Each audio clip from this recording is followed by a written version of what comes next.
Benvenuti al punto qui a Telefriuli, benvenuto al sindaco di Mereto di Tomba, Claudio Violino. Buondì a te e a tutti i telespettatori. Benissimo, allora, Mereto di Tomba, che sta riprendendo un po' anche dopo la pandemia, eccetera, no? Il bilancio l'avete fatto anche voi, non avete ancora fatto? Non ancora fatto e anche con difficoltà. Forse per la prima volta da un bel po' Questione di anni. energetica, queste robe qua. Sì, cioè la questione energetica ci sta effettivamente danneggiando molto. Addirittura, diciamo, per chiudere il bilancio stiamo pensando di estinguere con l'avanzo dell'amministrazione i vecchi mutui, proprio per avere margine di gioco sulla spesa corrente. Quindi siamo in una situazione abbastanza difficile. Ci toccherà molto probabilmente ritoccare all'insù le tasse ai cittadini, questo ci dispiace, ma se vogliamo chiudere il bilancio, I servizi devono andare avanti. i servizi si devono andare avanti, il trasporto pubblico locale dopo la vicenda nota dell'autunno, eccetera, eccetera, sta aumentando tutto, le spese dell'elettricità, eccetera, una volta e mezza. E sono costi che in un piccolo comune ovviamente pesano e vincolano lo sviluppo, insomma, vincolano il pensare a qualcos'altro che non sia la mera ordinaria amministrazione. Ecco, la quota IRFEP a che punto è? Avete 0,0? Sì, 0,45. 0,45, quindi ritoccherete qualcosa. Esatto. Ecco, parliamo un po' dei lavori pubblici perché i lavori subiranno forse qualche ritocco, forse. Diciamo, abbiamo in cantiere alcune cose, tra cui assolutamente prioritaria una piazza lì a Mereto, proprio nel capoluogo, che stiamo tirando avanti da un bel po'. E vogliamo chiudere anche perché, diciamo, sistemare il decoro all'interno dei centri del paese è fondamentale. C'è la possibilità di tentare con la concertazione di sistemare anche qualche cosina all'interno degli impianti sportivi, palestra, campi di calcio, per cui stiamo lavorando. Certamente il momento e soprattutto la situazione dei funzionari degli uffici nei piccoli comuni. Ecco, la pianta organica avete qualche Allora problema? Sì, abbiamo qualche problema, abbiamo l'ufficio tecnico ridotto ai minimi termini, abbiamo recentemente stilato una convenzione di polizia locale con il comune di Codroipo, con il comune di Cammino al Tagliamento e di Basiliano assieme, e quello che ci manca è questa parte comune nell'affrontare, cioè una comunità del Medio Friuli Che non è partita. Che non è partita, è stata abortita proprio all'inizio.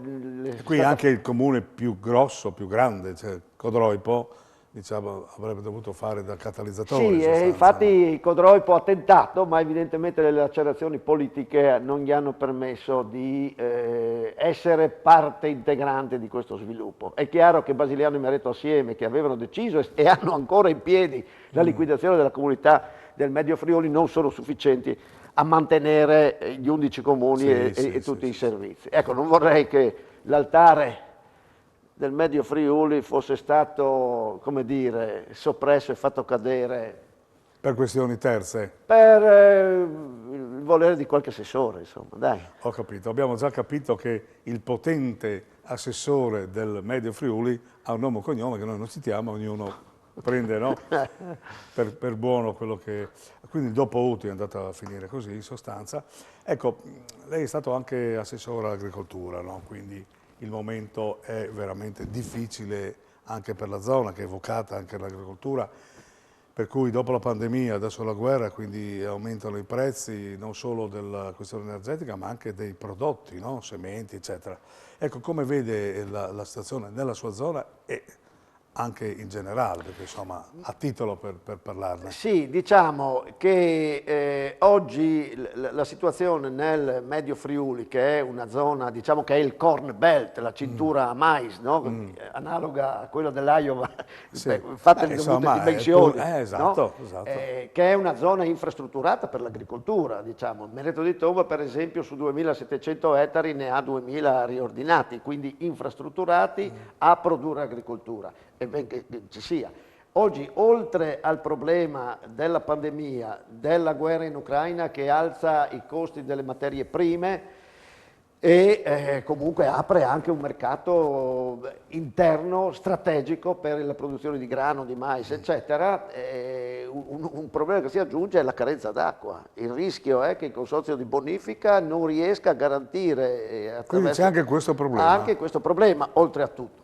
Ecco, e poi quello che secondo me oggi manca è un po' un intervento lucido della Regione. Noi non possiamo pensare di fare politica agricola a livello comunitario, cioè a livello di comune, di piccolo comune. No? Ecco, manca qualche visione di lungo termine su dove portare l'agricoltura friulana. Qualche direttrice, insomma. Qualche direttrice, secondo me, che punti a una differenziazione produttiva e che punti a valorizzare il valore aggiunto all'interno delle produzioni delle piccole aziende che sono le caratteristiche della nostra puntando sulla Sì, non qualità. c'è solo la viticoltura, ma c'è anche il resto. Diciamo no? da noi C'è sta l'allevamento. crescendo la viticoltura, abbiamo 35 ettari ex novo di vite in quel di Mereto di Tomba, dopo il riordino fondiario, quindi vuol dire che insomma qualcosa si sta muovendo. Ci vorrebbe ecco, l'impostazione di un piano di PNRR funzionale all'agricoltura con idee molto chiare e che sia un intervento strutturale sulle aziende agricole. Questo necessita di una visione, no? Di una vision regionale di politica agraria, che stento ancora a vedere. Insomma. Ecco, recentemente mi pare che però la Regione ha fatto una specie di manifesto, no? Dove ha chiamato un po' dei tecnici a parlare di questo. No? Beh, forse sono incanalati su una situazione molto del PNR con la regia della Comunità Europea, no? Forse qualche volta bisognerebbe scendere tra il popolo sì, che voglio lavora, dire, quello vuol dire. Il Friuli, Venezia Giulia, ma voglio dire in particolare il Friuli, perché la maggior parte dell'agricoltura certamente non sta a Trieste, anche se ci sono buone realtà sul Carso, insomma, no? Ma la maggior parte sta in Friuli. Abbiamo alcune realtà molto interessanti, abbiamo una parte di vini di altissima qualità che può essere assolutamente trainante. Abbiamo il prosciutto di San Daniele che ultimamente lo sentiamo poco e come dire, sta patendo anche questo. Abbiamo il prosciutto, il formaggio Montasio, abbiamo alcune DOC molto importanti che però, voglio dire, non fanno da traino, non fanno da locomotiva per tutto il resto e questo secondo me fa pagare un po' lo scotto a tutti. Insomma. Abbiamo lo spazio con i numeri che abbiamo per un visione di politica agraria, non per 7-10, no? I numeri. Sì. Manca per esempio una visione sulla zootecnia. La zootecnia sta morendo e la zootecnia vuol dire è la stalla legata alla famiglia contadina e legata al territorio, alla diversità. Forse le piccole realtà ormai sono destinate in qualche modo a Ma oggi non abbiamo neanche le grandi, cioè, voglio dire a Mereto che è zona zootecnica, era zona zootecnica con ogni paese, la latteria e le stalle eccetera eccetera, nell'intero comune ci sono 3 allevamenti zootecnici. Stalle da latte, non esiste, sì, quindi sta calando l'Estizza che era diciamo assieme a Viano le 2 aree con una consistenza dell'allevamento bovino altissima. La Pezzata Rossa. Pezzata Rossa, le latterie, cioè, oggi stanno chiudendo. Abbiamo una crisi del latte totale, cioè con questo discorso di aggregare una volta, no, chiudere le piccole latterie e aggregare a latterie friulane, abbiamo perso le piccole latterie e poi è fallita anche latterie friulane. Qui non abbiamo più nulla in sostanza. Abbiamo poco. Comunque, abbiamo ecco, poco. Senta, una provocazione. Qualche volta no, mi viene da dire che Mereto di Tomo può capo mondi, no? Perché abbiamo anche la questione dell'OGM, perché tiriamola fuori ogni tanto, no? E quindi la crisi anche pandemica, ma soprattutto la guerra, che ci fa capire che qualcuno dice ma perché non c'è questa intensificazione di questi prodotti affinché e quindi mi pare che un suo concittadino, no, è un promotore numero 1, no? Tal Fidenato, diciamo. Sì, ci siamo sentiti recentemente, insomma è un po' meno aggressivo rispetto tiene sempre le sue posizioni. Ecco, al di là dell'OGM sì, OGM no, che è anche abbastanza strumentale, che ha lasciato, lui dice, oggi forse la risposta all'assenza del grano dall'Ucraina, del mais dall'Ucraina, poteva essere l'OGM. Io non penso proprio che l'OGM sia la soluzione per l'agricoltura friulana. L'agricoltura friulana ha bisogno di intensivizzare l'agricoltura, di renderla qualitativa, di renderla di nicchia, ma una sommatoria di nicchie che alzi il valore aggiunto delle piccole aziende. Andare a competere con l'Ucraina, con il Canada sulla produzione di mais, partiamo, o con l'Argentina, Sì, anche non con è il caso. l'OGM perdiamo in partenza.